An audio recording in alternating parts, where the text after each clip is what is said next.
പണം തിരികെ വേണമെന്നാവശ്യപ്പെട്ട് കോൺഗ്രസ് ഭരിക്കുന്ന കണ്ണൂർ ചക്കരയ്ക്കൽ സൊസൈറ്റിയിലെത്തി പ്രതിഷേധിച്ച് നിക്ഷേപകർ. നിക്ഷേപത്തുക തിരിച്ചു നൽകുന്നത് സംബന്ധിച്ച് കൃത്യമായ സമയവും തീയതിയും അറിയിക്കാനാകാതെ വന്നതോടെയാണ് നിക്ഷേപകർ പ്രതിഷേധവുമായി രംഗത്തെത്തിയത്.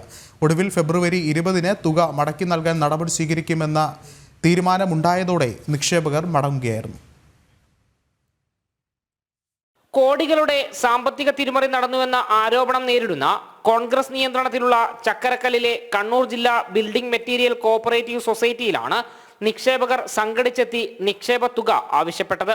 തുക തിരിച്ചു നൽകുന്നത് സംബന്ധിച്ച് കൃത്യമായ സമയവും തീയതിയും അറിയിക്കാനാകാതെ വന്നതോടെ നിക്ഷേപകർ ബഹളം തുടങ്ങി. ഏറെ സമയം നീണ്ട ബഹളം സംഘർഷാവസ്ഥയിലേക്ക് നീങ്ങി. കയ്യാങ്കളിയാകുമെന്നതായതോടെ അവിടെ എത്തിയ നിക്ഷേപകരിൽ ചിലർ ഇടപെട്ട് രംഗം ശാന്തമാക്കുകയായിരുന്നു.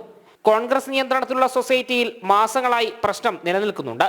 തുക തിരിച്ചു നൽകുന്നത് സംബന്ധിച്ച് സൊസൈറ്റി പ്രസിഡന്റുമായും ഭരണസമിതി അംഗങ്ങളുമായി നിക്ഷേപകർ ചർച്ച നടത്തി.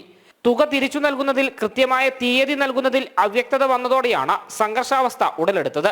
ഒടുവിൽ ഫെബ്രുവരി 20-ന് തുക മടക്കി നൽകാൻ നടപടി സ്വീകരിക്കുമെന്ന തീരുമാനമുണ്ടായതോടെ നിക്ഷേപകർ മടങ്ങിപ്പോവുകയായിരുന്നു. ജനം, കണ്ണൂർ.